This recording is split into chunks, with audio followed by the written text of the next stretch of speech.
This is a story called Mom Hates Snakes. I was probably 10 years old. And I was living in Alabar Hills, which was a brand new neighborhood at the edge of town. In those days, anyway, it was at the edge of town. I think it used to be a cornfield, and now it was a subdivision. These were very no frills houses. Really cheap, little tiny kitchens, unfinished basements. We had driveways, but they were gravel driveways, no garages, and the whole area was bordered by cornfields. And we kids, we loved those cornfields. Cornfields, what that means is complete privacy from adults. So we had our forts back there, and a lot of wild animals, safaris. We would hear noises and think, wolves. We kind of thought maybe Iowa was still infested by wolves. We never really caught any wolves in the cornfields. Assisted by our dogs, by the neighbor's dog, and anyway, we caught rats and mice, and my favorite was snakes. Mostly we caught garter snakes, but once, all by myself, I discovered a corn snake.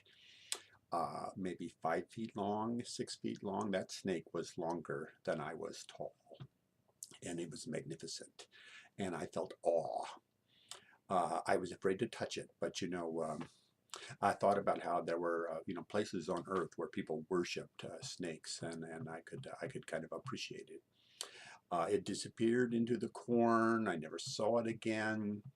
I used to thrill my little friends with stories about that enormous snake, which got bigger every time I talked about it, until it was 100 feet long, able to swallow an entire child. But the snakes that we mostly found were garter snakes, and I don't know if you know garter snakes. They're, I don't know, foot long. Um, Maybe a little bit longer, 14 inches long. Black snakes, they have like yellow stripes running lengthwise.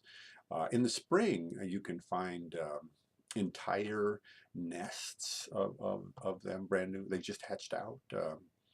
One of the kind of thrilling things to do was they just be all swarming together like this, and you just reach down and you like lift up an entire, you know 10 snakes, and they'd be running down your arms. And in my neighborhood, if you were a new kid, we had an initiation. We would grab you and turn you upside down and drop a garter snake down your pant leg. And if you could deal with that without totally freaking out, then you could be our friend. My mom, despite the fact that I explained to her that garter snakes tame down really fast, and they do not have fangs, they can sort of gum you, but it doesn't really hurt that much. I used to explain all of this to my mom. They are not poisonous. They eat harmful insects, and she did not care. I hate to say it, but she was prejudiced against snakes, and we were forbidden to bring them home. So what my little brother and I did was we smuggled them home in sacks and hid them in the basement in a bucket. We had 12 garter snakes in a bucket, like I don't know, with a ceiling tile. Those ceiling tiles balanced on top of it, so they would stay in there. And it was spring, so we were still in school. So I went down there in the morning and checked all those snakes.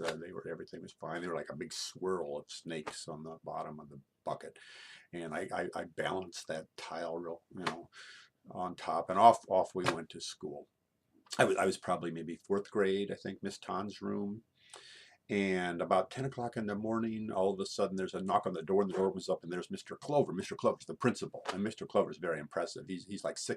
So you go, whoa, Mr. Clover's here. And he wanted to see me. He wanted to see me. And he said that my mom had called, and I needed to go across the hall to where my brother was in his like third grade.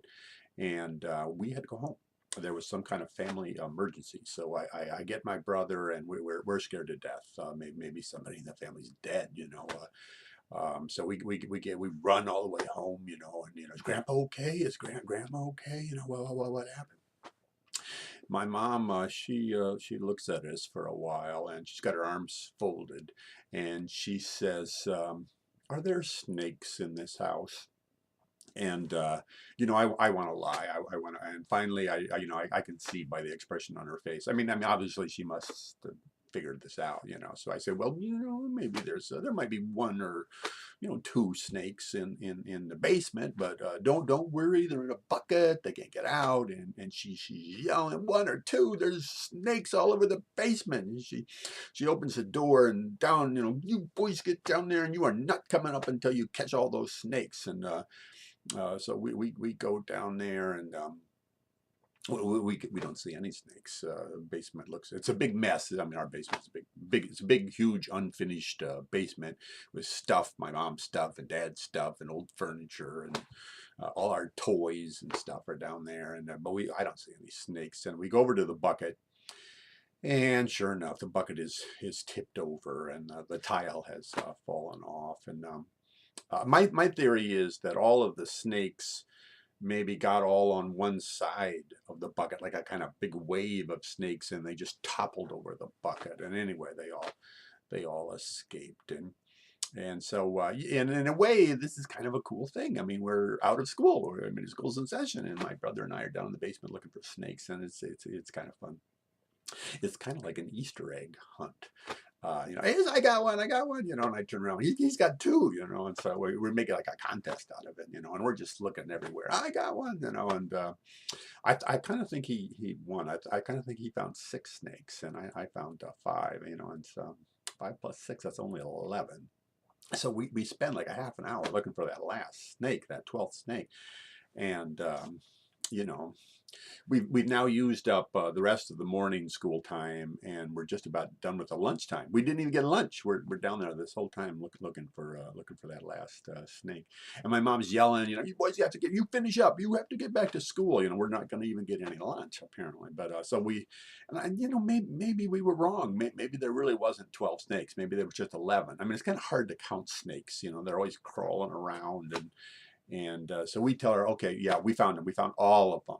So you found all those snakes? Yes, Mom. We got to look in the bucket. We got them all in here. And so we carried our bucket all the way back across the park and the school and to the nearest cornfield. We had a whole pack of friends around us by that point. It's like, ooh, look what the Arms boys have, snakes, and we're dumping out. There's 11 perfectly good snakes, and we're dumping them out into a cornfield. But I don't know. They're probably happy snakes. I'm kind of guessing that snakes aren't all that thrilled by the company of little boys. Anyway, I'm back in school now. My stomach's growling. I'm hungry. And all of a sudden, the door opens. It's the principal. Mr. Clover's back. And this time, just me. My mom has called again. I am supposed to go home. I get home, and my mom is so furious. She can hardly talk. And she opens up the door to the basement, and she says, I am not allowed to come up until I find that last snake. And so I go into the basement, and on the steps on the way down the basement, there's a laundry basket, and the laundry basket is like falling over, and there's like dirty clothes sliding down the steps. And I'm pretty sure what happened was my mom, after we went back to school, decided to do a load of laundry, and so she must have been carrying a whole basket full of dirty clothes, and about halfway down, she must have seen the snake, which I think was maybe right at the foot of the steps, and she just yelled and dropped the basket of clothes, and I kind of think this is all her fault, because I mean, it was right there. It must have been right there. All she had to do was go down there and grab the snake, and the whole thing would be over. But no, of course she didn't do that. So I look and I look and I look. I spend like an hour and a half looking for that damn snake. I cannot find it. I cannot find it. I looked everywhere, and finally school gets out, and my brother comes home and he helps me, and we are looking and we look under everything.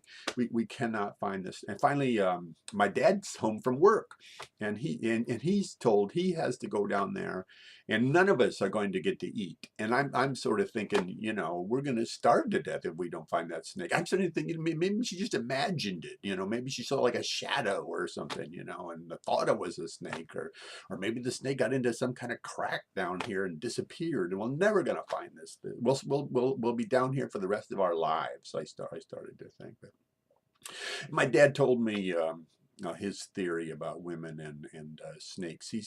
My dad's kind of a religious guy, and he said it all goes back to Adam and Eve, and that Eve was seduced by a serpent, and ever since women have been freaked out by snakes, and you just have to deal with it. My dad told me, and finally.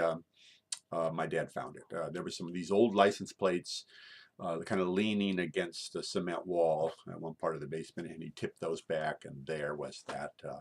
And it seemed like it was sleeping. It was just all curled up, and it was perfectly harmless. Before we got any supper, I had to carry the last snake to the cornfield and dump it out with my dad supervising, just to make sure I didn't, stick it in my pocket or something. And you know what? I still miss those little snakes.